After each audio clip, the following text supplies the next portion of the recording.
Hello, everyone. Welcome back to the One Talk podcast. You hear your host, Ryan McCarthy. And on today's episode, we are joined by Ben Jeffery. Ben is a men's coach who focuses on supporting men with quitting toxic habits, finding fulfillment, and skyrocketing their health, wealth, relationships, and purpose. Ben also teaches men the mastery of nofap, semen retention, and unlocking a masculine mindset.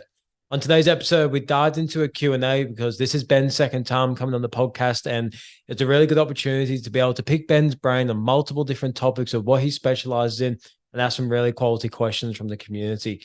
So some of the questions you can expect that come up in this episode and the topics that we discuss is how can I embrace masculinity in a healthy way? How can I earn the respect of my partner? What is semen retention and the benefits? How can I find my purpose? How can I build confidence? And so much more. So I'm keen for you to check out today's episode. In other news, if you could please leave this podcast a rating, it would mean so much at just helping this podcast grow and reaching a larger audience. Also, One Talk merch is in the bio. Today's episode is sponsored by Arlo Collaborative Gardens, where they strive to support individuals in their journey of self and personal development. At Arlo, they believe that everyone has the potential to achieve their goals and live a truly fulfilling life. Arlo are here to guide and empower both men and women on their unique paths towards personal growth. For their coaching and mentoring programs, Arlo utilize a variety of effective techniques and methods, such as hypnotherapy, which is a powerful tool for positive, long-lasting change, emotional change technique, also known as ECT, which facilitates emotional healing by combining elements of meditation and traditional psychology. Arlo continually explore and integrate various techniques and methods to suit the unique needs of each individual client. These include mindfulness practice, cognitive behavioral therapy approaches, and also breath work and more. Arlo Collaborative Gardens empowers individuals to tap into their inner resources, gain clarity, and develop sustainable strategies to overcome challenges. Whether you are seeking to manage stress, improve relationships, overcome limiting beliefs, or enhance performance in various areas of life, Arlo Collaborative Gardens is here to support you in every step of the way. So please check the link in the bio, check out Arlo Collaborative Gardens, and check out the work they do and get in contact. I can't recommend them enough. But without further ado, let's welcome Ben. Thank y'all. Thank y'all. The marathon continue. Victory lap tonight, though. Victory lap tonight.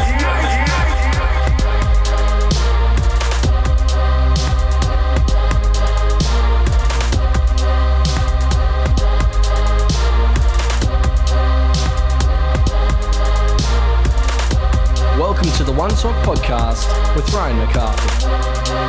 The marathon continues. That's what you were saying.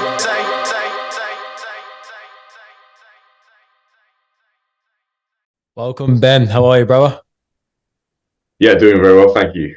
Thank you. How are you doing?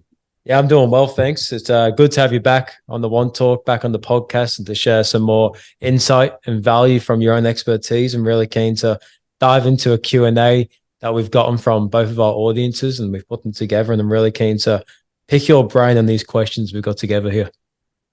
Yeah, no, it's an honor being here again. Enjoyed the last one. So yeah, excited to get into these questions. Yeah. I just want to start off, like, how's life been since our last episode we did together? So let's just say in the last couple of months, how's things been going for you?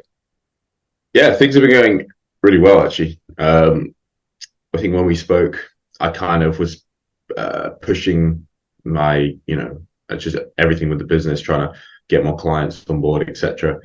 I had sort of goals I had in my mind, and they've kind of come to be, they've come into fruition. So yeah, working with a fair few amount of guys at the minute. Everyone's getting great results, and yeah, just enjoying the process. So yeah, things have been great. Thank you. That's because the other things are coming to fruition. It just shows how when you put so much work and you stay consistent over a certain period of time, you start getting the results that you once desired. Yeah, 100%. And also, I think it was one of the first times I really kind of set an intention, or people might call it manifestation or something like that, but I really believed, I saw something in my head, I saw a vision, and I just every day kind of just meditated on it in a way. And it's just interesting how these things actually kind of happen, when you really put the right process in. It kind of it's very interesting. So yeah, that just shows the power of visualization as well. Like when our mind gets fixated on something, and we envision the path, we envision what it feels like, we envision the whole thing, we'll be surprised in how much energy that gives us in the present moment to keep pushing towards that. And also, before you even know it, starts unfolding in front of your own eyes. Yeah, it is. Yes, it's definitely one that it's a new one for me to really tap into. But yeah, it was interesting.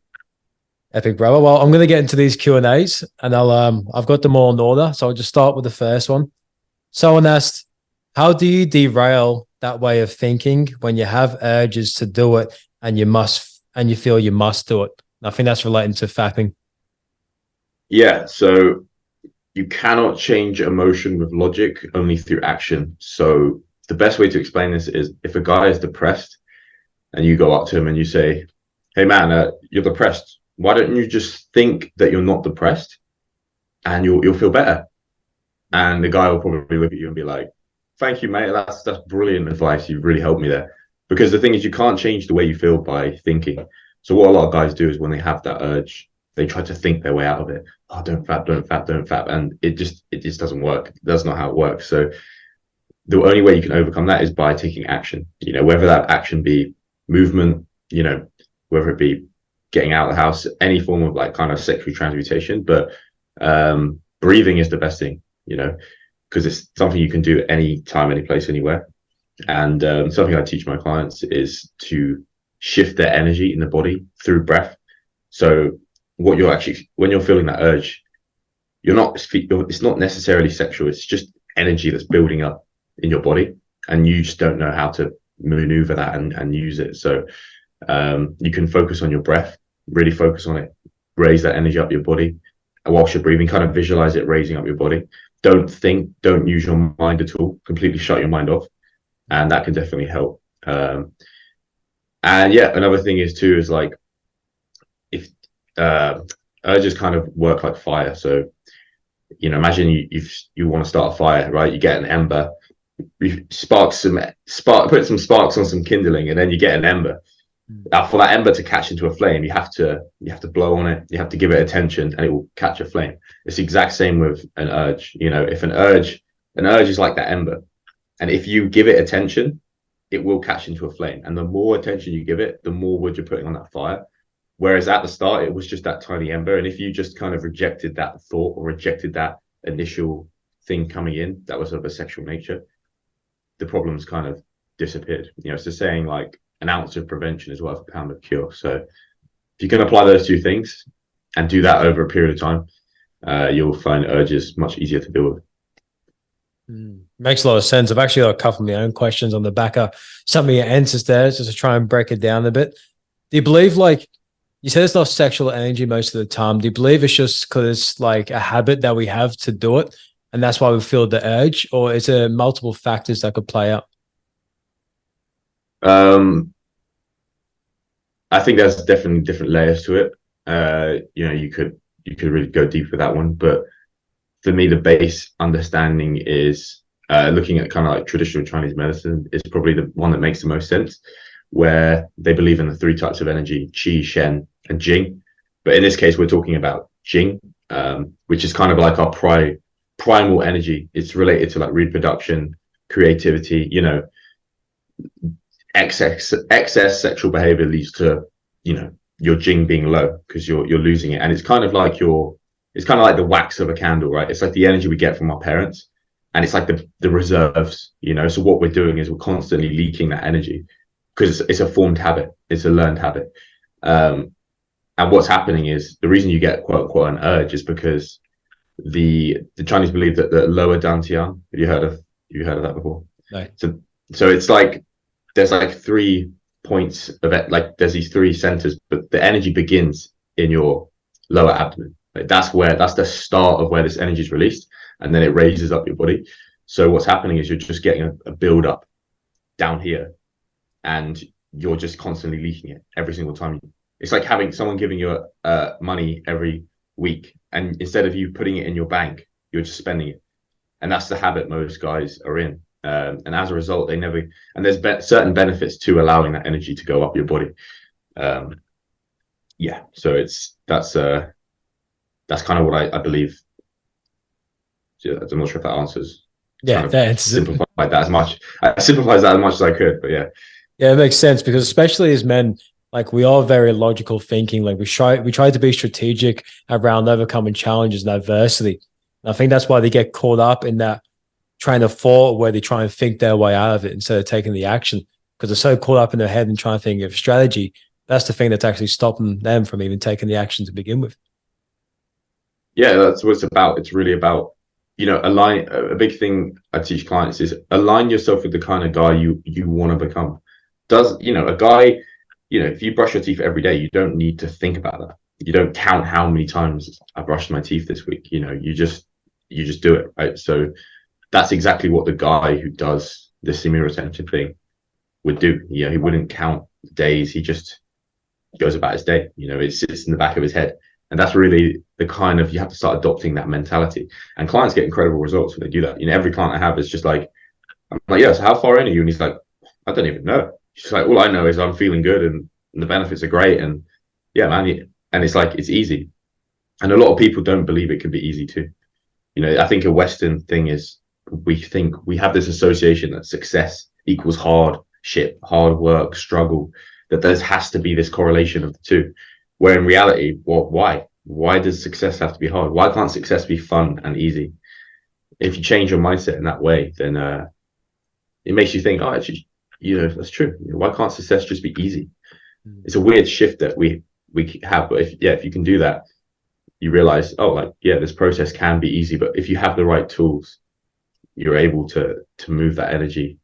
It's all about that energy. That's really what it comes down to, and it's really about purifying your mind too. It's about purging out all of those thoughts, not allowing them to enter you. Triggers you see an image of a girl on Instagram. You have to have that discipline there to kind of block. Don't let that come in, because once it gets in, that's the problem. But if you don't let it in, it can't affect you. So yeah. Yeah, and I'm a big advocate for the breathwork side of it too, and also the mindfulness practices, because that can just help you rationalize and think more clearly, but also shift the energy. Like for me, 4-6-9 breathing works best, like in the nose for 4, hold for 6, out the mouth for 9.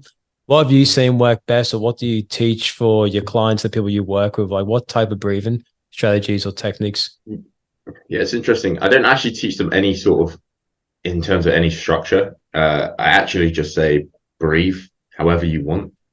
Just focus on your breath. Really visualize the air coming in and out, and yeah, switch off the mind. But whilst you're doing that, you want to kind of go in your body and almost visualize it in the sense of like, see your body, and as you're breathing, because you want to do this when the urge is kind of at its peak, right? When you're feeling like, man, like you feel this build up of energy, and that's where you're trying to think your way out of it. This is where you want to apply that technique where you focus on your breath and you really visualize that energy raising up your body whilst you're breathing, and you will actually feel like it kind of level off, like it's not as intense. The saying I use is like, where focus goes, energy flows. So if you're just constantly thinking about not relapsing, well, it's just, that's where your focus is. Your focus is still on that point. So yeah, that's kind of the shift. So it's not specifically a specific amount of time.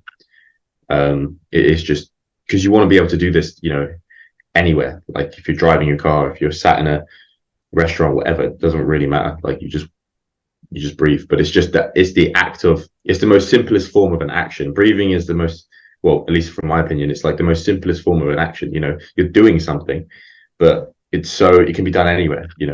If you say, oh, you need to take action to get over this, well, you're not always going to have access to a gym. You're not always going to have access to a woods to go for a run, or a beach to go jump in, or whatever. So having the breathing technique allows, and every client I've ever had has always said it's amazing. Like it's a game changer, like through the whole process. So yeah, 100%. It's helps you become present. And even like if someone is listening, you think that it might not work for you. Like I was one of those people back in the day. I used to always think I'd never do breath work. I started doing it. I'm like, fuck, I wish I did this sooner. So it's a really good strategy to implement. Yeah, no, it's cool. It's very cool. So for our next question, man, we had, how can I embrace my masculinity in a healthy way? So I just want to sort this out. Yeah, you're all good. Not sure if I can. That's probably a bit better, actually. Yeah, it's good. Yeah, that song was just killing me.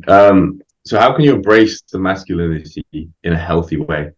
It's a good question. I think one of the misconceptions of masculinity, at least from my opinion, is lack of emotion. I think a lot of guys think that being a masculine guy is not having any emotion, and I disagree. I think what makes you masculine is the whole point of being masculine is the love of things, you know, the love of women, the love of children, the love of music, you know, that's incredibly masculine. You know, men go to war and they fight. Why? Because of the love. They love their country. They want to defend their country. If we have no emotion, then why would we fight? You know, if you want to get in the ring, you want to win. You want to win because, you know, I've seen it. You know, if you fight for a reason, if you get in that ring and you're fighting for your family, you're fighting for your honor, you know, you're fighting for your legacy. These are all things that are very deep rooted emotions. So, and they draw out the best of us, you know, in terms of masculinity. So, yeah, to embrace our masculinity in a healthy way, I think it's finding that it's about having that ability to love, but also at the same time having all the opposites. So, for example, having boundaries, you know, having discipline, you know, things that aren't as pleasant but are necessary for your success in life. You know, and I think that's probably one of the biggest things, like just being grounded, learning to be grounded, being disciplined, being having goals, you know, consistency, striving for something. These are all things that inherently we know are attractive. You know, women, the feminine is attracted to the masculine, right? And these are all things that if you were to embody these things and execute on them, naturally women would be impressed. They would be attracted, just like nofap, right? What does that require? Well, that requires self-discipline. That requires self-control. That requires intelligence, understanding why would you even want to do that in the first place, right?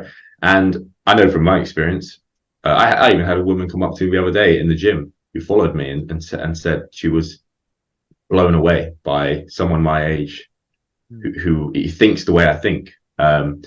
You know, previous partners, like as soon as they find out about the nofap thing, they're actually, you think that they might be like, well, that's so weird, but they actually respect you more, you know. Yeah. So how to embrace your masculinity in a healthy way, I'd say yeah, I don't think it's about hitting the gym and lifting a bunch of weights. I really don't think that matters, and that's coming from a guy who does that. You know, I go to the gym and I'm insanely strong, like, you know, I'm that's great, and I think it is important, but I don't think it's the actual defining factor. You know, I really think masculinity is defined by your inner strength, and I think I'd say one of the biggest things about masculinity too is the ability to being willing to take on responsibility. You know, being willing to take on responsibility, whether that be, you know, I think business for me forced me to like be more responsible. I have to take care of people, I have to be organized because people relying on me, you know. And yeah, just taking responsibility for your life, you know, and taking accountability, all these things, that's what really counts in terms of masculinity. Not lifting weights, you know, not sleeping with women, not smoking cigars, none of that shit. There's a difference between having, doing, and being. You know, like you're doing things that are masculine, but you want to be masculine. You want to actually embody the traits of someone who's masculine. And some days, you know, you might slip out of that. And it's all practice, it's all experience. So yeah, that's something I would say. Things, yeah. So it's really just about your character traits and your values as well. And the more things you do, you know, quote unquote, that are of that nature, the more you will become masculine as well and feel masculine as a result. So, yeah, that's what I'd say. You hit the nail on the head with doing versus being. I think that sums it up perfectly, because a lot of people think of the external when it becomes being masculine, you know, big and strong and dressed in a certain way and smoking cigars. Like, I guess some factors could play into it, but the fundamentals come down to the inner strength, not the outer strength. Yeah, I'm not dissing those things. I like all those things. So like, I'm not dissing that. I'm just saying that's just not enough. You know, that's not going to convince, because that's all well and good, but you know, people will always find out who you really are. I'm a big guy on like honesty. You know, I think the whole dating world is just built on like a lot of guys are like, oh, do this technique, but it's like, yeah, but why don't you just be you? Because then, you know, just be you in the sense that like if you're yourself and she doesn't find you attractive, then you've got work to do. Go back to the drawing board. Stop trying to make someone like it. Stop trying to be a salesman and sell some shitty product. Make the product good, and then people will buy it. You know, they're all too focused on sales. They're focused on the trick, the line to get that initial attraction, to get that initial buy-in. But it's like if you can't retain your client, then what's the point? Like your product is fundamentally broken. So go build a great product. And if you build a great product, you don't really need to market that hard. You know, like that's the thing. If you have a solid product, you will just be on the train and some girl will look at you and go, or, you know, we get into a conversation with you and she'll just be like, this guy's different. You know, this guy's really, he's just got something about him, you know, and that takes a lot of work. And I think a lot of guys aren't willing to do that work. And that's what I teach my clients. Like, yeah, that's what I teach my clients. Like, guys, like, why are you worried about girls? You know, it's like trying to chop a tree down with a blunt axe. It's like, bro, your axe is blunt. Go away, spend 4 hours sharpening the blade, then go back to the tree, and you'll cut the tree down in seconds, you know? Yeah. So, yeah. Especially with like how much energy and time can be spent on trying to chase girls, when you can actually use that energy to put within yourself. Because I'm the same. Like, I love all the other external things. Like, I love going to the gym. I love looking good. But it's also making sure I keep myself in check with the inner work and the inner strength, and making sure that the external of me is like a representation of the internal me. Yeah, definitely. I 100% agree. Our next question is, I feel my partner doesn't respect my decision making. How can I earn the respect of my partner? Okay. I mean, that's a very difficult question for me to answer. I mean, obviously there'll be more. I'd like to know more, but very broad.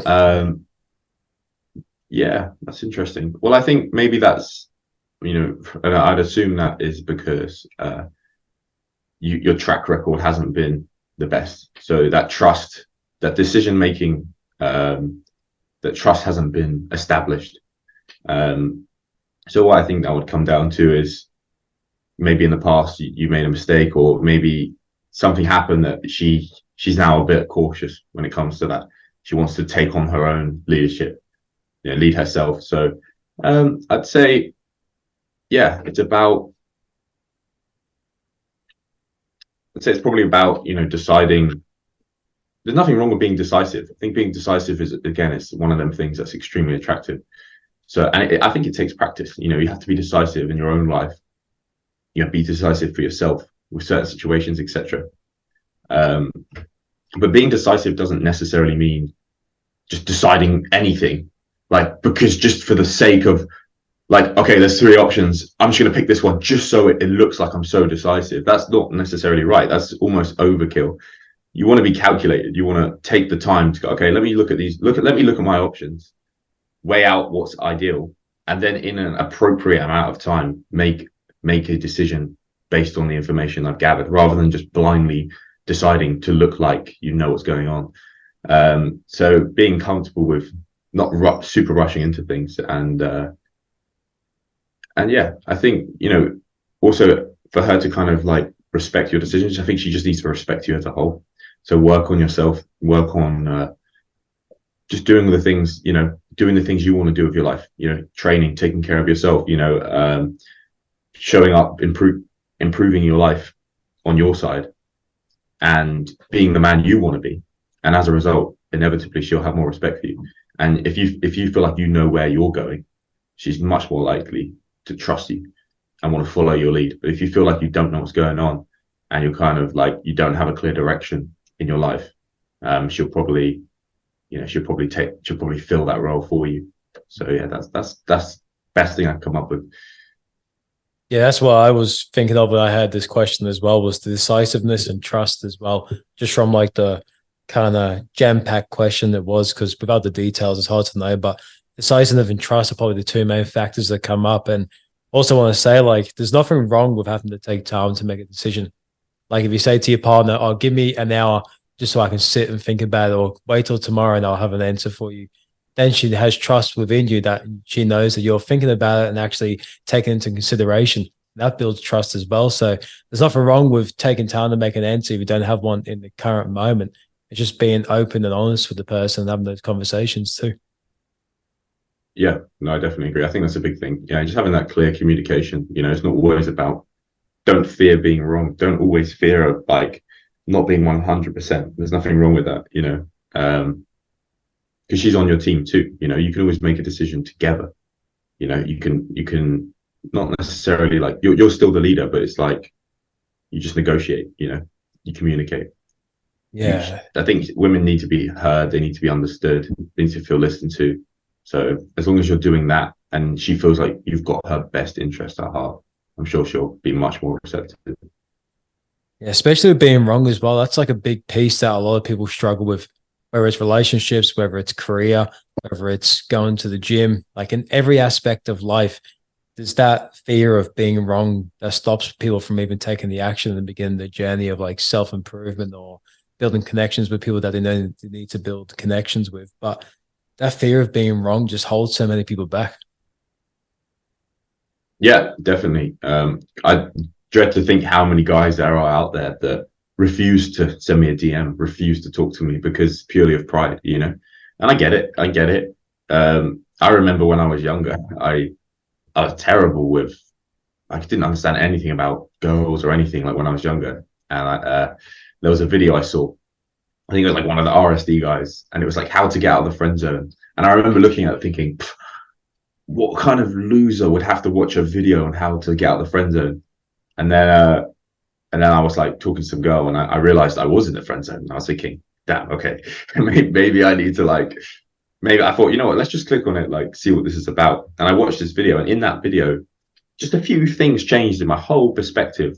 I was getting wrong, and I was like, what? Like this is crazy, And then I just went down a whole rabbit hole, and yeah, just that minor decision to be more open-minded led me to a ton of growth.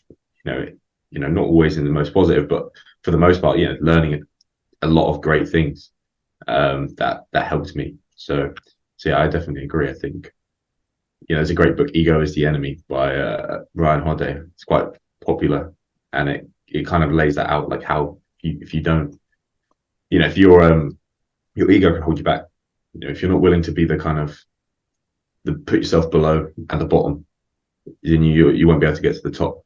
There's no shortcut. So yeah, this is a cool book. I feel like it's sometimes good to be in rooms where you are the person who doesn't know the most, where you may have the fear of being wrong.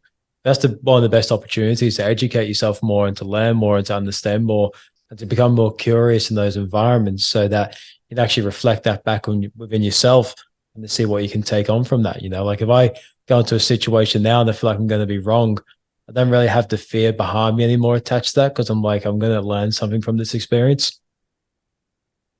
Yeah, definitely. Yeah, I think it's like you win or you learn, right? So if you're talking, you're not absorbing anything.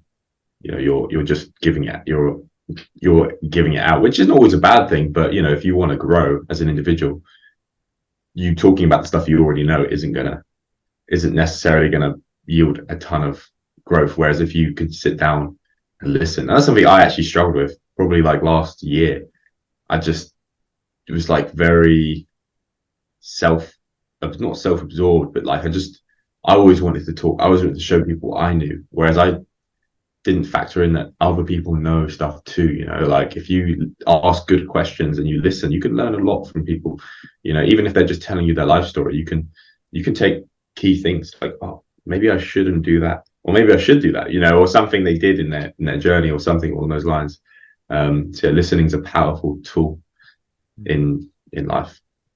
Yeah, and that's the awesome thing about like a platform like podcasts, and that's why I love being a podcast host, because I get to interview people like yourself and everyone from all different walks of life, and you get to learn so much. And I think doing a podcast was probably one of the biggest blessings for me, because before I did it, I was very much so being like more of an educator for mental health, because I was working in the field before I started the podcast.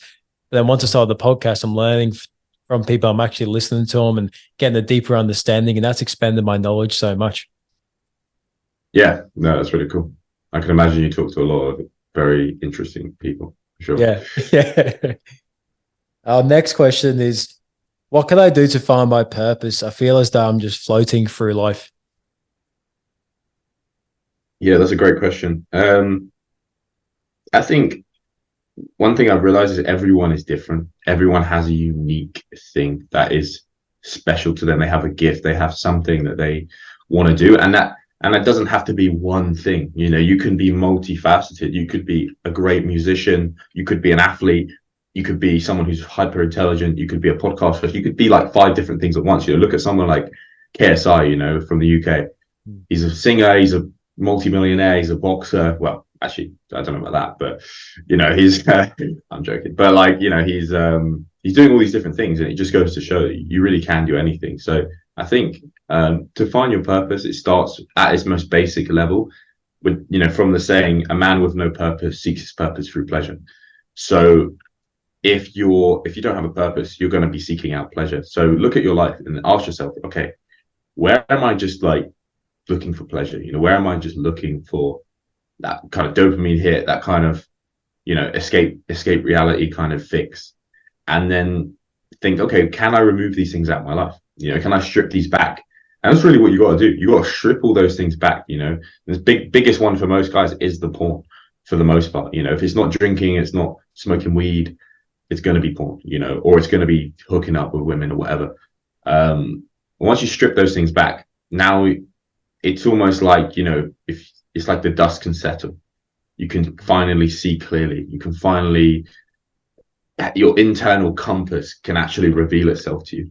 And there's something internally inside you that you there's a great book actually I just read. It's called The Science of Getting Rich by Wallace D. Waltz or something like that.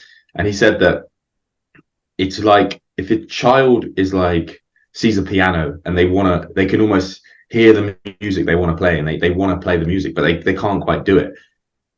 That desire to, even though they can't do it, the desire to go play that piano, that is God telling you something. You know, that's God communicating with something. You could walk into a room and there could be a bunch of different instruments, but you chose the piano. You chose that because that's what God wants you to do.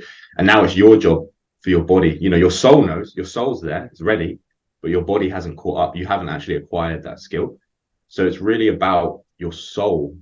What does that, you know, and like I said, it's different for everyone. So I can't tell you what your purpose is, but what it's about listening, and it's about quieting everything and being able to actually be pulled in a certain direction. And that may take a year, that may take 2 years, you know, to really flesh that out and figure it out. I only recently fully worked out that, yeah, maybe coaching is really what I'm supposed to be doing, you know, something I love.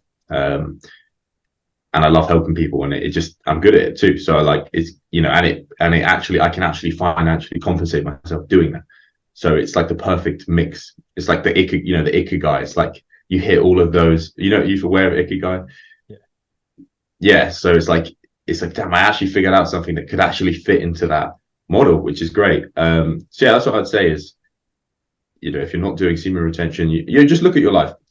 If you're sat there and you're on semen retention and you've got rid of all your bad habits and you're still asking that question, then fair enough. But I doubt that's the case. You know, I doubt that's the case. I reckon there's a lot of things that you're doing right now that are, you know, it's kind of like when Andrew Tate said, like, oh, you want to kill yourself. He's like, go get a six pack and then ask yourself if you want to kill yourself. You know, it's like, it's that same concept of, again, you cannot change your emotions through logic, but only through action. So, yeah, so I'd say that's the best advice I could give, is just remove all those pleasures, and really you'll start to find something that gives you that deeper sense of fulfillment as a result. It makes so much sense. Like over the years of the work I've done, going back to a man with no purpose seeks purpose through pleasure. And then once you quiet those pleasures, your soul will then have the knowing of what your purpose truly is. Because I haven't seen anyone personally, and even with myself in my own experience, like once I weaned off drugs and got away from addiction and started to work on myself and build on myself, it was just like an innate knowing within me what I need to do in life. Once I quieted all the noise down, I was able to actually listen to the source. And I feel like you said, probably 90% of people, 95% of people, they got too much noise happening in their life that they need to quiet down so they can actually listen in to themselves to see what that purpose is. Yeah, 100%. And we all have things. I think what we do is we, we're all, there's a million things you could do in this lifetime, right? But there are certain things that you're naturally drawn towards, whether could be anything. It could be like singing, music, it could be fighting, could be boxing, it could be, there's something you like, some guy likes Muay Thai, some guy likes boxing. Like they're similar, but they're slightly different. It's like you like that because that's what you're meant to be doing. That listen to that voice and go and do the thing. Like that, because there's something you must have something, you have something to give there in that area. That's what I believe, at least. I believe like the reason you're being pulled towards it is because you must have something that makes you, you have a gift that's yet to be expressed. It's kind of like the way I see it is like muscle insertions. So you have great muscle insertions, but you just haven't built the muscle yet. Like that's kind of where it's at, and it's about you actually putting the work in to get those results. And yeah, and I think what holds people back again is just belief. It's beliefs, or like they can't do it. They don't believe in themselves, and also they're afraid to start. They're afraid to just look stupid and fail and go through the fire. But get on the other side of that, and you're in a good place. So yeah. Yeah. Do you feel like there is any healthy pleasures in the sense like that you can indulge yourself in? I'll give an example because for me, I feel like my purpose is serving the world and serving people and helping people. But then my pleasure is watching football. Like, because in Australia, I'm waking up at like 3 a.m. to watch Liverpool screaming the house down. And for me, like that's my pleasure. But do you feel like having pleasures can be healthy in life if it depends on circumstances? 100%. I think maybe what I'm saying could be taken too dogmatically in the sense of like anything you enjoy, don't do it. That's not what I'm saying. Like, so for example, let's take what I do. In the case of the videos on the internet and the bad habit, you inherently feel a very negative emotion after that. For the most part, most guys will admit, yeah, they do feel a deep level of like a negative emotion. Things like hookup culture. I haven't indulged in that a lot. But other guys have, and some of them will tell me, yeah, like I'm not proud of it, or yeah, I felt like crap afterwards. So again, it's that moral compass, it's that internal thing telling you that's bad. So that's really the voice you've got to tap into, and you've got to really ask yourself, am I gaining from this or is it taking away? So if you drink, people will drink and the next day they'll be like, oh, why did I do that? Like, that was stupid. Or they'll smoke weed and deep down they know it's not right. So, for example, watching a game of football, there's nothing wrong with that. If it's and again, you'll know internally if you're just I'm watching football all day and it's becoming my life, or you've had a sick day, you've been super productive, and now you just want to watch a game of football. I'm not saying completely strip back. I don't do that. There's lots of things in my life that I do that I enjoy. Whether it be in food or whatever, like drinking coffee or music or whatever. Like it's not like I'm just this kind of insane psychopath who just doesn't have any sort of form of pleasure. What I'm saying is from a moral perspective, and just it's all down to you, because there are probably some people out there that are sat there scratching their head like, porn, what's wrong with that? Maybe there are, there's probably a lot of guys out there that have no problem watching porn, and that's great, good for them. I mean, it's not for me I'm not going to tell them how to live their life, but there are people that resonate with what I'm saying and they recognize, yeah, this is actually something I want to get rid of. And they have that pulling towards getting rid of it. And once they do, their lives are 1,000 times better. So it's just about listening to that little voice inside of you. Yeah. Yeah. So do you think it's like the pleasures that we should try and avoid are the ones that have guilt and shame attached to them? Again, I don't want to say yes, because that guilt and shame could be perceived. It could be a perspective. It could be subjective. Like if you've been taught to be shameful about something, you will be. So yeah, true. I think it's really, I think, if you're religious, if it's following those guidelines, it's what you want. If you want to be more close to your faith, then follow follow what it's saying. Or if you just internally come to a conclusion that, yeah, actually, this is bad and I want to get rid of it. Because a lot of my clients, like, I'll say, is this something you want to eliminate completely? Like, yes, like out of 10, 1,000. So it's like, okay, these guys know what they want, but it's now actually executing on it. So yeah, I'm not just going to sit here and say to people, I'm not here to shame people. I don't care what you do. I'm not trying to shame anyone. That's not my intention at all. It's more just for people that want that help, and they know that it's wrong, and they can't quite get out of it. That's kind of that's what I'm proposing. So yeah, and I think there's lots of things, even like things like sex. I'm not saying sex is bad. Sex is amazing. Yes, if it's with the person you want to be with, and it's done in the right way, then 100, yeah, absolutely, that's to be enjoyed. That's God made that for a reason. It wasn't there. It wasn't made to never be experienced. It's just by means of which you do that, and how it's done. So yeah, that's kind of, yeah, I think that kind of answers the question. Yeah, that makes sense for sure. Our next question is, I struggle to stand up for myself and struggle with confidence. I hate that. So let me rephrase that. I struggle to stand up for myself and struggle with confidence. I hate that I can't say how I really feel. What can I try and do to help with this? Okay, cool. Again, one of these ones where it's like, I'd love to ask more questions to understand that deeper, because otherwise I don't know the exact context of how you're bringing that up. Yeah, it's a good one. I think for me, like even recently, I've had sort of situations where, frustrating situations where I had to deal with certain things, etc. I think the biggest thing is, firstly, is just knowing, like, not needing anyone else's approval, and just knowing who you are, regardless of what other people say, and being confident in that. If you really don't know who you are and you haven't got that proof of like, no, I am this person, and I believe I am this person, regardless of what other people say, other people will make you feel a certain type of way, and you'll start believing them. It's like a ship on the water. It stays afloat, but if water can get in that ship, it will sink. It's the same thing. And water's like the negativity. If that negativity can get in, it will sink you. And in terms of standing up for yourself, again, that's all based around courage, right? So what it takes is courage. It takes just switching off that mind. And even if, again, even growing up in school, some guy would pick on you, and he'd think, oh yeah, I've got this guy, I can just bully him. And that happened to me once. And I remember one day my brain just switched, and I thought, I'm not gonna let this guy, I'm gonna show this guy I'm not to be pushed around, and I have a little scrap, whatever. And yeah, you might look like an idiot, but they now know, oh, this guy's gonna fight back. This guy's gonna even if he loses, he's still gonna it's gonna be hard work, right? So my advice to that would be, it's all about courage. So it's about, again, comes back to building yourself up and knowing your worth, and really speaking to yourself internally, like, am I really going to let this go on, whatever it may be? And then standing up for yourself by any means, just purely whatever it may be.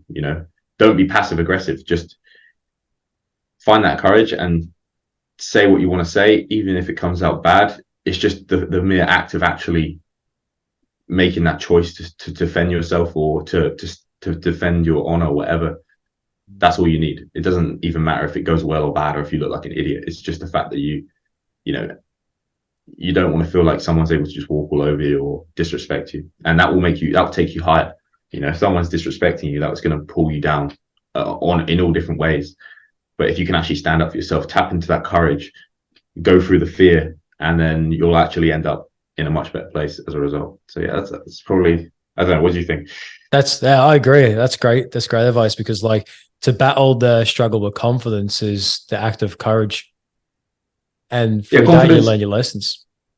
Yeah, confidence is the perception that nothing holds you back. Confidence is when you've done it 1,000 times. You've got the accomplishments underneath. You've got the competence. So it's easy. Courage is doing that thing when you lack those things. You lack the accomplishment. You haven't ever done it before.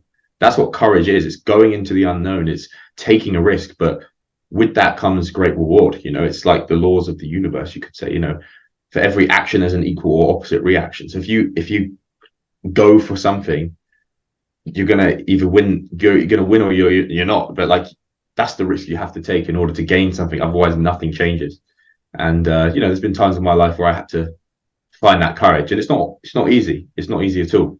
But you really have to have that intention, and you have to be brave. You know, you have to just go for it, and that's it. That's all you got to do. You know, and you'll know what you need to do, like internally. Again, I don't know the context of the guy's situation. I don't know what he's referring to, but courage is it's honorable, right? Someone who does something courageous, you never go, oh, what a pussy. You're taken back by it. You're like, look, even though he didn't get what he wanted, fair play. He did something that I couldn't do, you know. Or even the person that's disrespecting you, if you embody courage, they will actually think, man, maybe this guy isn't who I thought he was. Maybe he's got more to him, and they will inevitably respect you as a result. So it's human nature, I guess. So yeah, that's the word that's what you need, just courage. Yeah. Because like through bravery and courage, you'll end up building self-trust for yourself anyway. And like confidence will be an extension of self-trust. Yeah, definitely. It's all character building. That's really and it takes time, you know, it takes experience, it takes time, it takes going through certain things to really develop that deep sense of confidence. Definitely, bro. Our next question is, what's some non-negotiables in your day-to-day life? Well, in terms of like habits, etc. Yeah, more so habits. Interesting. Non-negotiables. Probably praying, to be fair. I'll pray every single night. The reason I do that is because there was a time about this year, like April, you know, I was going through like a quote unquote breakup. And I say that like because it's not the typical breakup of like being heartbroken, but you know, there was a lot going on, and I didn't really have anyone to turn to at the time. Like genuinely, I felt like alone, and I honestly felt like the only person I had was God. I was the only person who had my back, the only person that, well, not that necessarily God is a person, but just the only thing I had that I felt like was there for me. And a lot of the things I prayed for at the time were actually answered. And I said to myself, look, why would I go to someone or go to something, seek its help, and then get the help and then just leave? Like, how that doesn't make any sense. So I said, I'm going to continue this. You know, I'm not going to stop. And I haven't stopped since. Every single day I pray. And I do feel, I feel like it's important. I feel like it's very important, at least for me. And yeah, so that's a non-negotiable. No matter how tired I am or whatever, I'll always make time for that. And I think that's definitely helped me a lot in my life in many different ways. So yeah, that's one. I'm trying to think of other stuff. I'd say, like, if I'm being genuinely honest, I'm a very disciplined individual. I'm very consistent, but I'm quite scattered sometimes. So I'm not always waking up. You know, I'm just gonna be real with you guys. I'm not always waking up at exactly 6 a.m. Like I admire people that can do that. You know, I haven't quite been able to tap into that. I don't think I really ever have. I have when I was a lot younger. And I've come to a realization where I'm like, oh, that's okay. It's not always about getting up. That's not what defines success. You could get up at 10 a.m. and still get the work done. You know, it's about getting the results throughout the day. It's not about what time you wake up and what morning routine you've got. So in that sense, I am a little bit scattered. But yeah, I try my best. I'm currently reading this book here, actually. I'll show you right here. It's called The 177 Habits of the Mental Toughness and Secrets of the World Class. So I'm going to check I read a page of that every day. Yeah, it's a cool book. I read a page of that every day, share it on my story. Man, I don't know. I think that's, yeah, those two are probably the only two. But other than that, there's not really anything else. Yeah, I can think of. That's good that you said the connection to God as well, because that's something that I've been exploring lately. And at the start, it was kind of similar. Like I was going for answers, but now it's day to day and actually building that relationship and building that connection with God. And then from that, you start seeing the actual benefits as to your life, like just having God present in your life. And for me, that's been a huge factor in just a lot of different aspects of my overall existence, I would say. And also reading as well, education yourself is such an important piece, especially in the line of work that you're in, but also just to understand yourself more at a deeper level. Yeah, I think it just trains the mind as well. I think especially in the world we live in now with Instagram and short form content and all this stuff, your mind can easily just melt and turn to mush, basically. Like you're not actually sustaining focus. You could literally, you could literally just disconnect. You could be watching a video and just be completely out of it. It doesn't matter, you know. Whereas when you're reading a book, you really have to concentrate. And, you know, if you're reading personal development stuff, etc., you want to be absorbing that information. So you can't just, do you know what I mean? You can't just like, you have to focus. Yeah, otherwise you're not going to take, you know, what's the point? You're wasting your time. So yeah, that's the thing. And the God thing as well. What's fascinating about that is I really believe that